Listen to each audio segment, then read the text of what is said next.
Bienvenue, c'est Clélès, et aujourd'hui on va parler de l'album One More Night de Linkin Park, qui est sorti ce vendredi 19 mai 2017, avec une durée de 35 minutes 19 pour 10 musiques. Alors ça on en reviendra plus tard. Du coup je fais cette critique vite fait de l'album par rapport à mes premières impressions, ayant écouté 2-3 fois l'album dans l'ordre des musiques. Et donc du coup je peux d'abord faire une première critique par rapport à la durée et au nombre de musiques. Linkin Park est quand même abonné une fois sur deux à peu près avec cette durée et ce nombre de musiques aussi, donc 35 minutes, ça vacille en général entre 35 et 45 minutes, donc du coup c'est vrai que c'est assez peu, mais faut se dire que Linkin Park a déjà fait ça aussi, par exemple c'était pour Living Thing je crois, qui avait 12 musiques, excusez-moi, oui, qui avait 12 musiques et qui avait une durée de 35 minutes aussi, à peu près pareil que celle-ci. Du coup il y avait beaucoup de musiques qui devaient être très très courtes, tout ça pour en offrir 12, bon du coup ils offraient plus le choix quand même par rapport au nombre de musiques. C'est vrai que la courteté de l'album ne donne pas forcément envie des fois de l'acheter. Mais bon du coup maintenant je vais vous livrer mes premières impressions, musique par musique, en ayant écouté 3 fois l'album comme je vous l'ai dit dans l'ordre des musiques.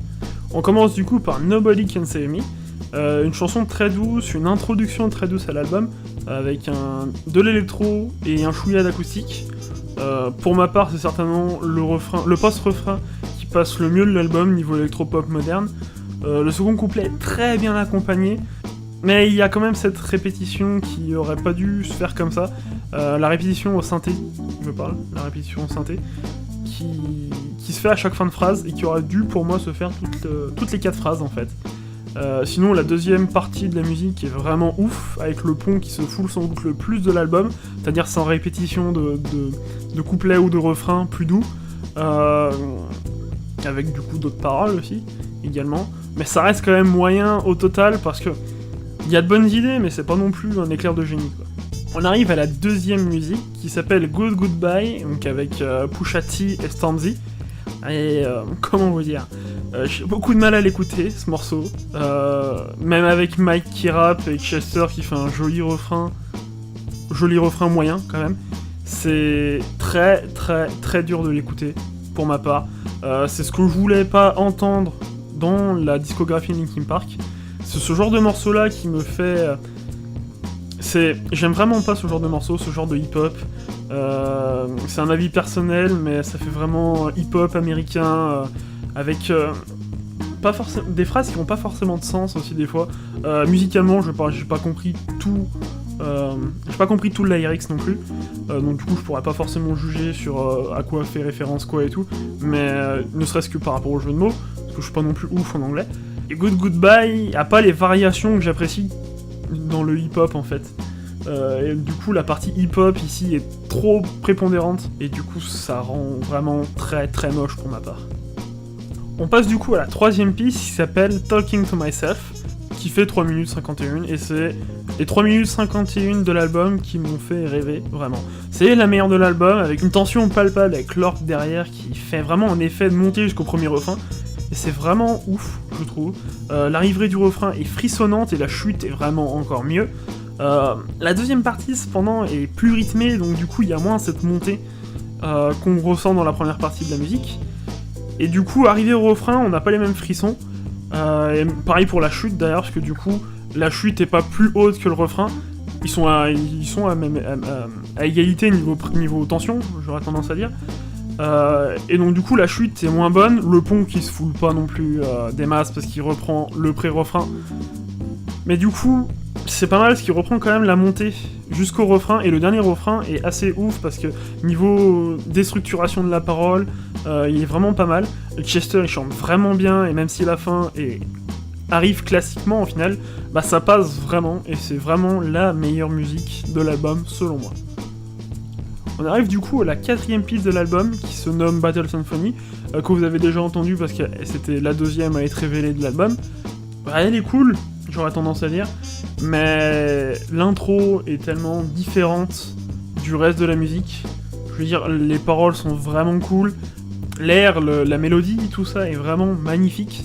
Elle est vraiment cool, mais je vois pas pourquoi est-ce qu'il y a dû avoir cette intro en électro-pop moderne qui vient tout gâcher avec cette petite voix là comme ça, qui est vraiment trop nul quoi en fait, simplement, ça a rien à faire là je pense. Alors que, ça fait vraiment une rupture. C'est vraiment dommage je trouve. Les premiers couplets et les 2 refrains sont assez ouf, et le pont qui est quand même moins cool. J'aime vraiment pas la direction de cette intro, et du coup ça fait quand même une musique moyenne, alors que ça aurait pu être une musique ouf de Linkin Park. Une sans doute dans le top 10, je pense, ça aurait pu... De mon top 10, je veux dire, des musiques de Linkin Park. Et pourtant, cette intro qui me déplaît quand même vachement. Alors, pour ma part, celle-ci, on la vendait comme une des meilleures chantées par Mike, et c'était une évidence pour eux. Alors, qu'on soit clair, il n'y aura jamais personne qui dépassera Castle of Glass. Enfin, jamais aucune musique qui dépassera Castle of Glass. Et In Between, pour moi, qui arrive en 2ème quand même. Mais Invisible arrive quand même en bonne 3ème. La musique est vraiment cool, hein, cela dit. Elle est très orientée électropop aussi, avec une chute comme on les connaît maintenant dans les carcans d'aujourd'hui. C'est le lead qui va être devant et pas la musique, donc du coup c'est quand même plutôt intéressant. Le refrain reste quand même un petit peu trop monotone pour moi. C'est trop sur les mêmes notes, c'est trop simple du coup. Et le pont manque clairement de changement par rapport à la musique. C'est une reprise encore une fois du pré-refrain. Et puis la fin est clairement trop longue, qui aurait pu faire terminer la musique à 3 minutes au lieu de rajouter 30 secondes de ce qu'on avait vu en intro en fait. Donc du coup 30 secondes de rien de plus. Et c'est quand même dommage quand tu vois que l'album, il a 30 secondes en plus de rien du tout. Alors on arrive du coup à Heavy, en featuring avec Kiara, qui est la toute première musique qui a été annoncée, et du coup c'est le phénomène qui a fait que les gens ont détesté Linkin Park pour cet album. Elle est loin d'être mauvaise, pourtant on s'en fiche qu'elle soit pop, parce que tous les gens qui disaient Why is everything is so pop, hein, on en avait marre de vous. Elle est loin d'être mauvaise pour moi. La voix de Chester, elle est bonne, mais elle est en retrait en fait. Elle est comme pour Hunting Party, en fait, ces parties à Chester sont moins cool.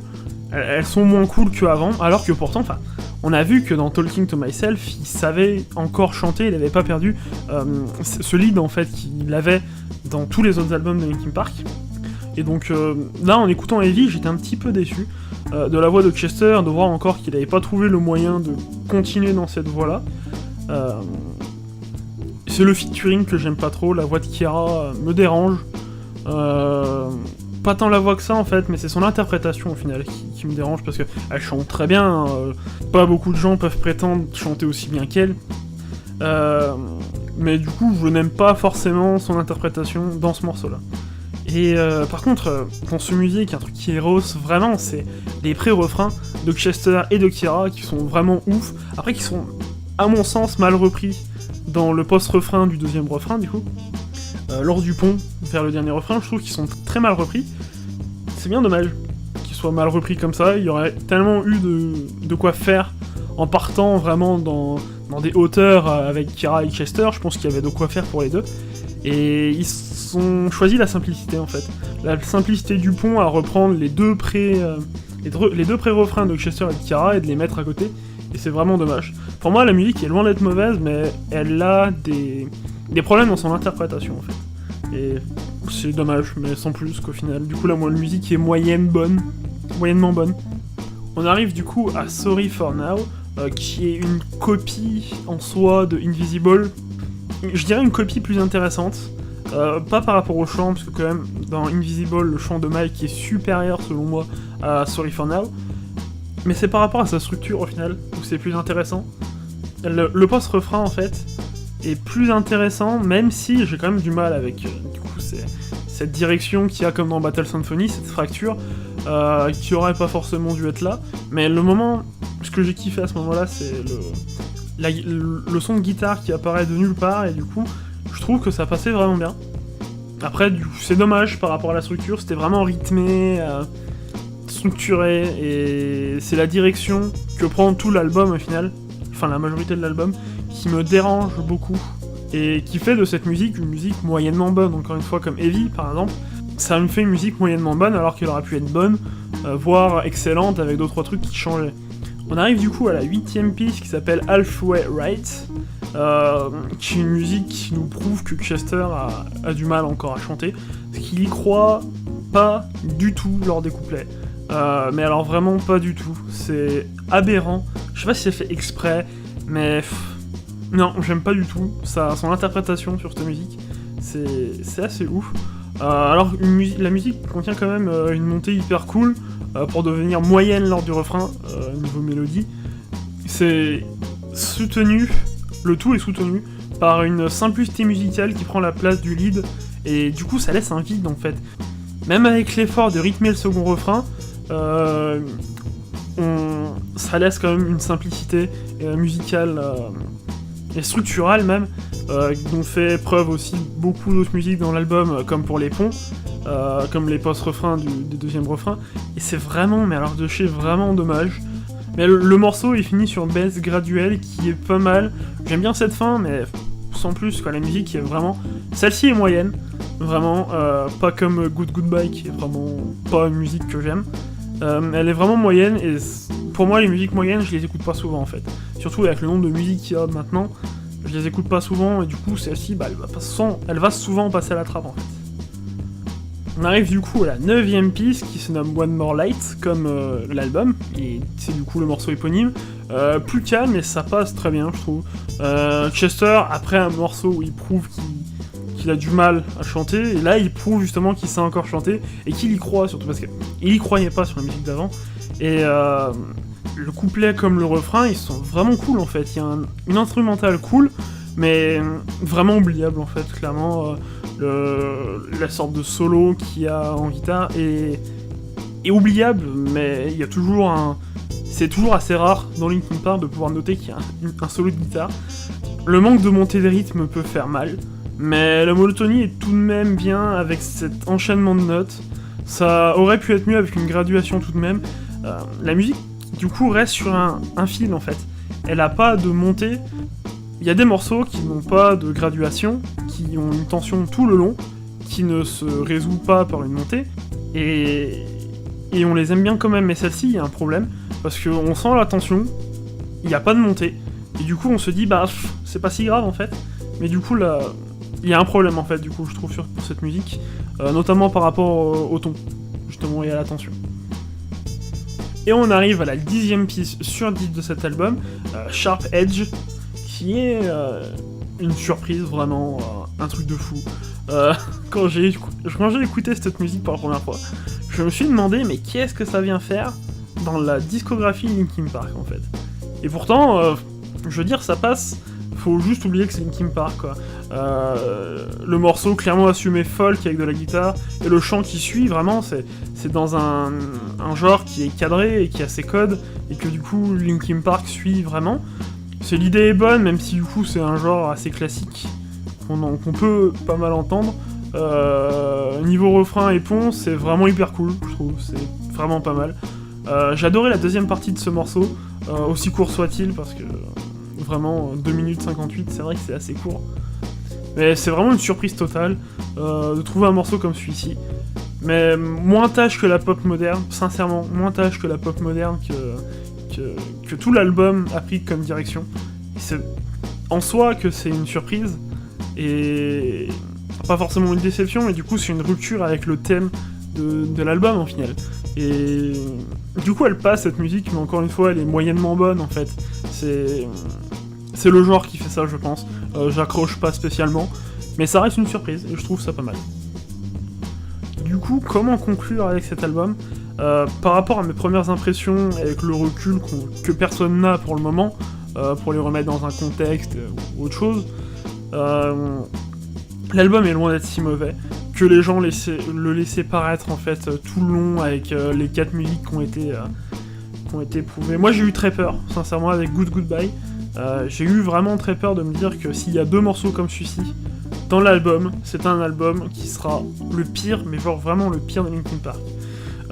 Bon alors cela dit, être le pire de Linkin Park veut pas forcément dire mauvais, mais là ça aurait été dans le sens vraiment mauvais.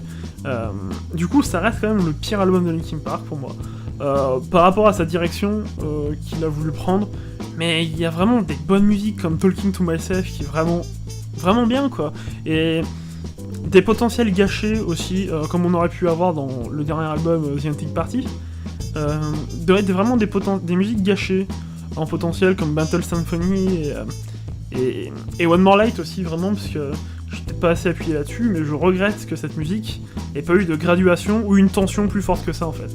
Parce que j'aime bien les morceaux justement avec une certaine tension, et c'est bien dommage que cette musique ne soit pas partie et n'ait rien résolu au final de ce qu'elle lançait. Mais L'album est loin d'être mauvais, franchement, si vous aimez la pop et Linkin Park en même temps, vous pouvez y aller, même si c'est pop, on s'en fiche un petit peu.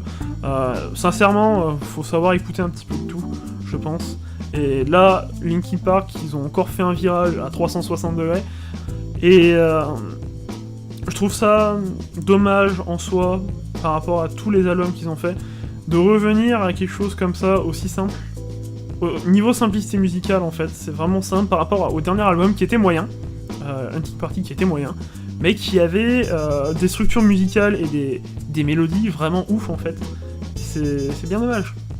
Mais cet album, il prouve quand même que il faut pas se laisser influencer par les réseaux sociaux et les autres qui vous disent que ah mais ça, cette musique, c'est de la merde.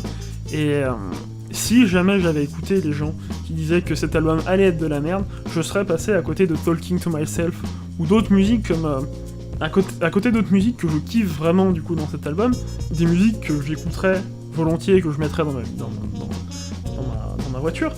Mais n'écoutez pas forcément les gens, écoutez ce que vous voulez, l'album prouve qu'il vaut mieux écouter ce qu'on veut, parce qu'on peut passer à côté des choses. Moi je suis assez content d'avoir écouté cet album, et je suis assez content d'avoir découvert des musiques comme Talking to Myself justement. Enfin, je suis vraiment en accord avec cette musique, je crois.